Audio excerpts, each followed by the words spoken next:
It's not necessarily difficult to make $1 million. Now, according to a post I recently read on Financial Samurai, given that the median US household income is around $68,000, it takes the typical household 14.7 years to earn $1 million. But earning and keeping that $1 million, as in seeing $1 million in your bank account, that is a whole other story. Today, I'm going to share with you the 7 skills that I needed to develop and employ on a daily basis in order to put my first $1 million in the bank, as well as how long it took me to get there, starting from a net worth of $0. I'm Rachel Harrison's son, and I help people just like you build and scale a sustainable online business to 6 figures and beyond. Now, the great thing about skills is that they are not innate talents, meaning that they can be learned by most people. Now, yes, some of us have to work a little bit harder than others to acquire certain skills, but significant improvement in all of the areas that we're going to talk about today is totally doable for you. Now, the first skill is financial literacy. And this really is an umbrella term that includes things like financial education, tracking, planning, and really this is your foundation on which you're going to build any sort of financial wealth. And it's always ongoing. You're really never done with this whole financial literacy thing. So there tends to be this misconception that wealthy people have access to all sorts of knowledge and tools that the average Joe really doesn't have, but that's not accurate. Now, I'm not talking about hedge funds where, there's a minimum investment of $1 million or something like that, but that's not what you need to make your first or even your first $10 million. Now, the truth is that many wealthy people tend to spend their time with other wealthy people. They often have wealthy parents, wealthy friends, wealthy spouses, wealthy colleagues. This means that by default, they tend to have greater access to financial knowledge just by way of constantly being around people that have this financial knowledge and being able to pick their brain and sit down and ask questions and things like that. Now, conversely, if you grew up in a household where you didn't have a lot of money, your parents probably weren't able to provide you with any of that information because no one provided it to them. And you probably socialized with and even worked alongside other people from a similar socioeconomic background. I was never really taught how to budget or save, let alone how to invest. We were a working class family, and like a lot of working class families, there was a lot more of a focus on just survival rather than building wealth. And I certainly wasn't rolling in, wealthy social circles either. It's really only been like over the last 5 years or so after entering this entrepreneurial space that I've started meeting more and more wealthy people and including them in my social circle. And the conversations around money are completely different to the conversations about money than I was used to having before. And, consequently, I've learned a lot more about how to manage my finances, how to invest, how to leverage the tax system in my favor, all of these things that I just didn't have any awareness of before. Now, if you currently don't have anyone in your life that's financially educated in these ways, you can of course investigate things for yourself online and through books, which we should all be doing anyways. This is something that I've done a lot of over the years because, like I said, I just really didn't have anyone to talk to in my personal circle for a very long time about any of these things. Now, you also want to be doing some financial tracking. So, like Peter Drucker said, what gets measured gets managed. So first, you want to start with a total financial audit. Now, lots of people who are struggling financially, they don't want to be reminded of how much they're struggling. So they tend to stick their head in the sand, basically just try to ignore the situation. This was me for most of my life. But you can't even create a goal unless you know where your starting point is. Now, if you know it's bad, you're gonna want to brace yourself. So the first time I sat down and figured out my net worth was minus $45,000.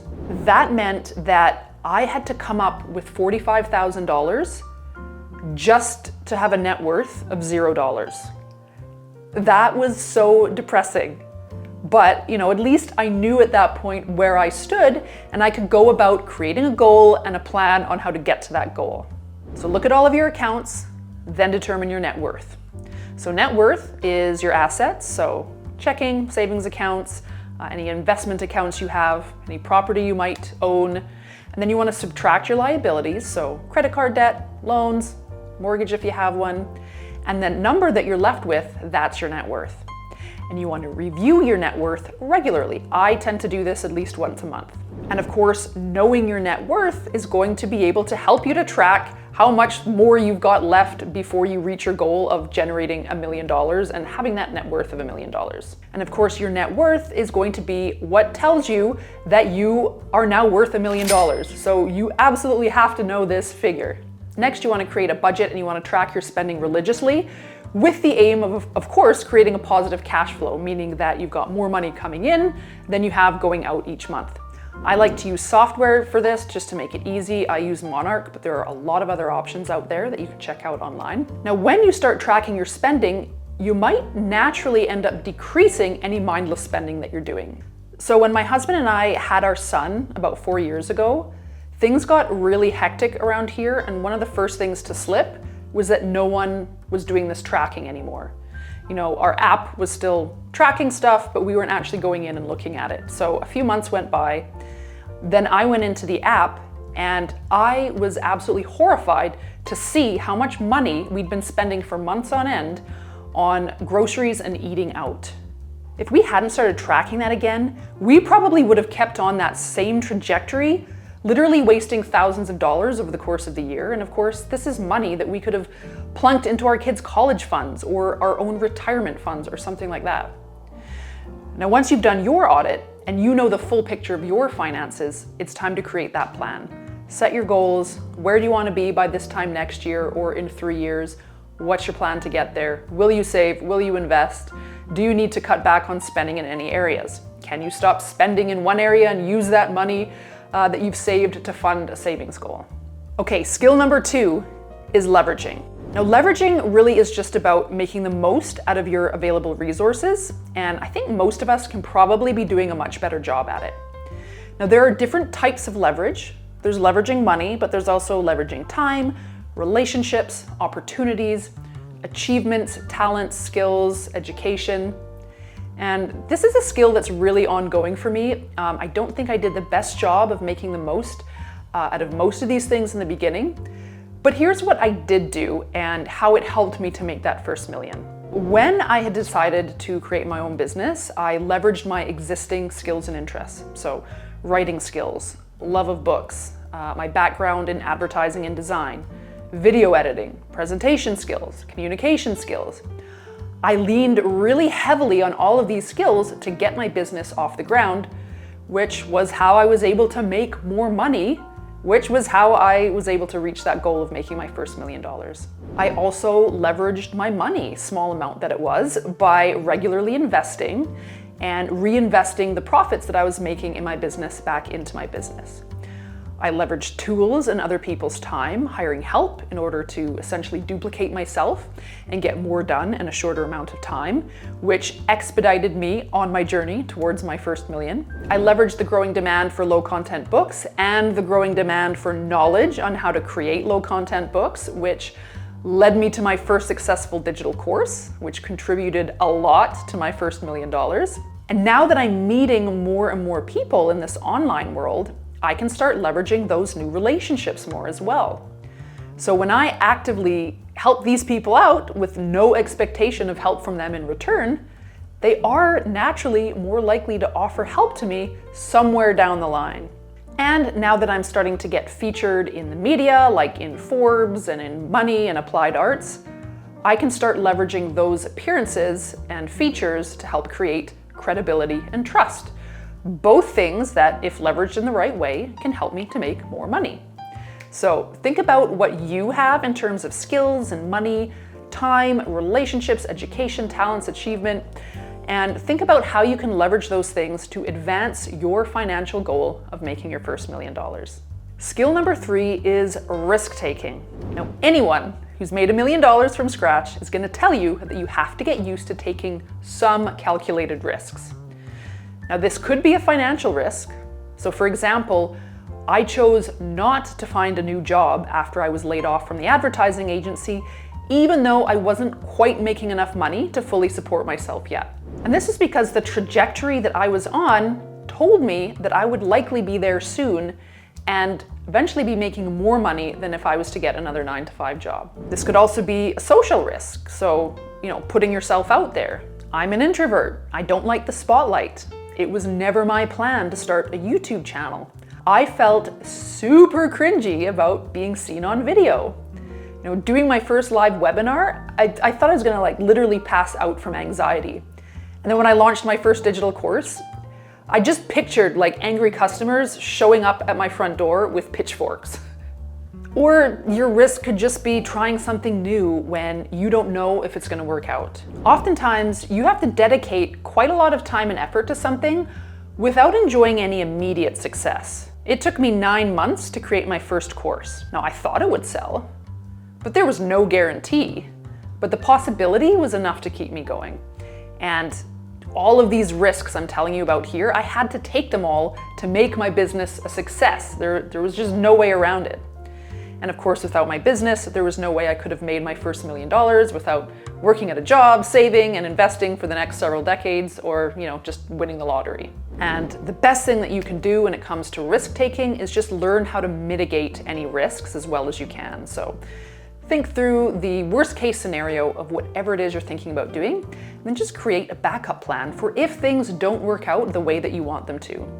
This is going to give you a real sense of control and of peace of mind that you will be able to move past any setbacks that you have, and you are going to have a few of them. Skill number 4 is patience, and this one can be so tough. Most of us, definitely me included, never feel like we're making progress at the rate we should be making progress.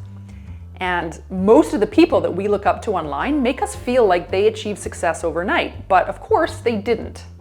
Now, what helps me stay patient is to know that if I just keep moving forward in the right direction, I'm gonna get where I'm trying to go eventually. Now, I also focus on continuing to improve my process, so the means by which I plan on getting to my destination, rather than focusing on actually getting to the destination. And this, ironically, actually will improve your chances of getting to your destination in the quickest way possible.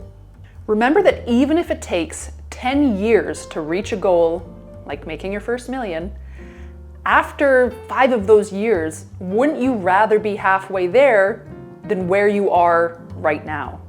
Because you never even started. Now, it takes most of us a significant amount of time to make a significant amount of money, get that money in the bank when we're starting from meager beginnings. But that doesn't mean it's not worth staying the course. I had to be very patient with my saving and investment efforts. It felt like it was taking forever to get where I was going, but I didn't want to blow those efforts by becoming so impatient then that, rather than put the chunk of money that I wanted to put into the bank account each month, just going and blowing that on a totally new wardrobe or, $5,000 on a trip to Mexico or something like that. But it did take patience, because when you're putting only a few $100s or a few $1,000s into your bank account at a time, it feels like it's going to take forever to reach that goal. So patience is key. Skill number 5 is positive self-talk, which is basically your inner dialogue that thankfully no one else can hear. Now, this probably isn't something that you really think about when it comes to the habits you would need to get to your first $1 million, but it is our self-talk that drives all of our beliefs about ourselves, including whether or not we're ever going to be realistically able to reach a big goal, like putting $1 million in the bank without winning the lottery. Now, that inner voice of ours holds a lot of power, and we tend to believe everything that inner voice tells us. I had to believe that I was capable of digging myself out of $45,000 worth of debt, and then somehow generating and keeping $1 million, even though at the time I was only making $45,000 a year. And for me to believe that, I had to tell myself daily that I would find a way, that I was capable, that if other people, oftentimes people that were in much more dire financial situations than me, had figured it out, so could I. That's positive self-talk, and this is why it matters.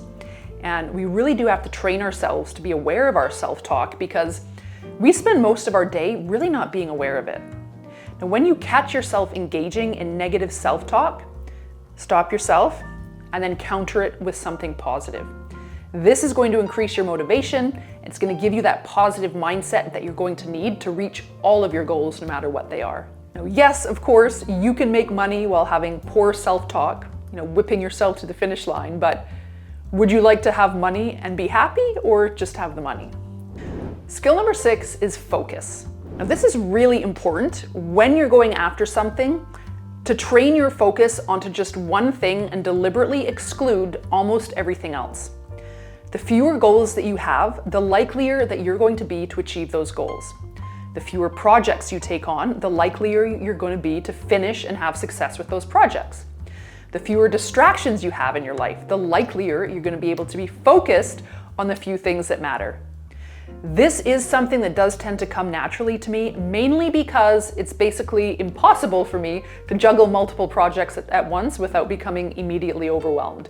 Now, if you're deliberately trying to make more money, which you're going to need to do in order to make your first $1 million before retirement, it's really hard to do it if your focus is divided between multiple businesses or multiple offers in one business, or even just too many different non-revenue generating projects in your business. You got to pick one thing and you have to stick with it. Now, you can broaden your horizons later, but you really can't do it in the beginning. If building financial success isn't as important to you as pursuing multiple things at once, that's totally fine. But if it is important, you have to get laser focused. And when you're laser focused, it's much easier to make some of those necessary sacrifices that sometimes have to be made.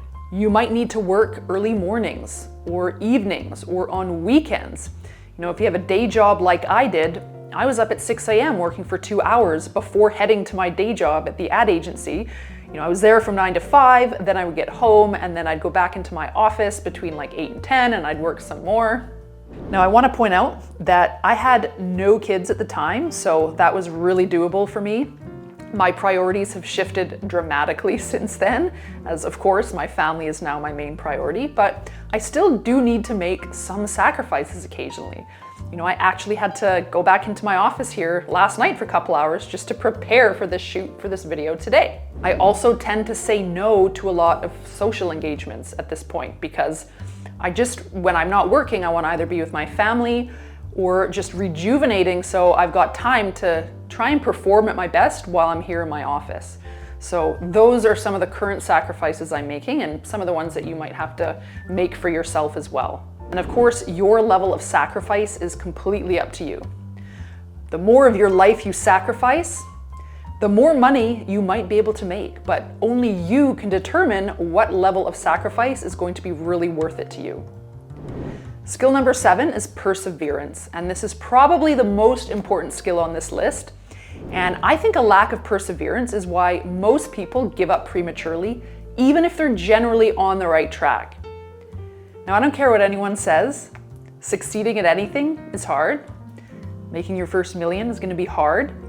And we are definitely not all starting from the same starting line with the same existing skills and the same existing resources. It's going to take much longer for some of us than for others to reach that goal.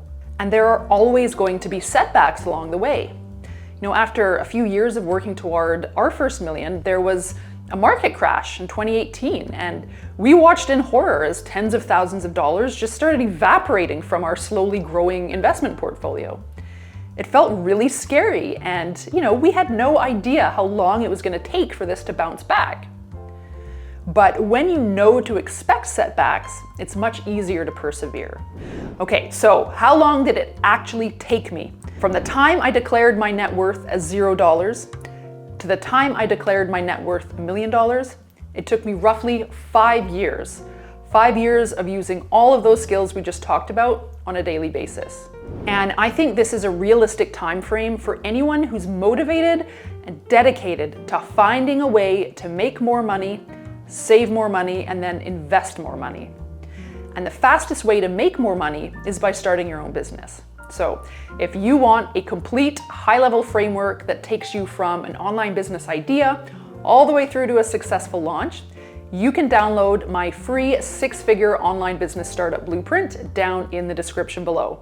Like I said earlier, there is simply no way I would have made my first million without making it in my business. And if you want to know exactly where you should focus your time and efforts in the first stage of your business so that you can start making money as quickly as possible, check out what to focus on the first week of starting an online business by clicking this video right here. Thank you so much for watching, and we'll see you next time.